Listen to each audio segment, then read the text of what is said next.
Sa ibang balita, 2 sundalo ang patay matapos sumalakay ang Abu Sayyaf sa Talipao, Sulu. Libo-libong residente naman ang nagsilika sa Cotabato dahil sa banta ng pag-atake ng Bangsamoro Islamic Freedom Fighters sa Central Mindanao.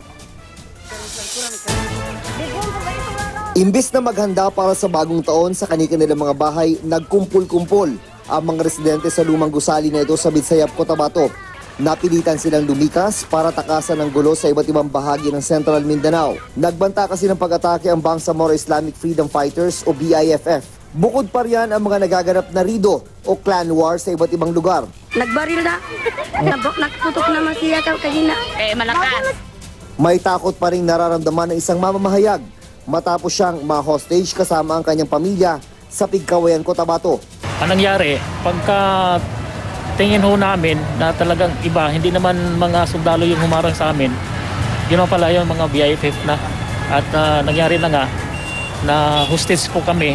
Habang binibiyahe ng BIFF, nakatalon siya kasama ang isang sundalo at nagtago sa damuhan.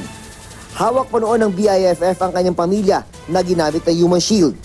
Buti na lang dumating ang ilang miyembro ng CAFGU at nasagip ang kanyang pamilya. Siyempre, halong takot at saka pangamba na baka yun na yung huling araw po namin. Dahil nga wala po kaming kalaban-laban Puro po kami sibilyan at wala pong mga armas. Nananatili sila ngayon sa evacuation center.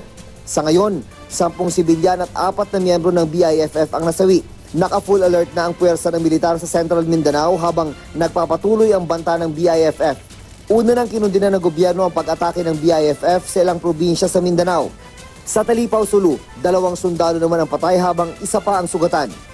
Yan ay nang umatake ang mga miyembro ng hiwalay na bandidong grupong Abu Sayyaf sa headquarters ng 22nd Marine Company.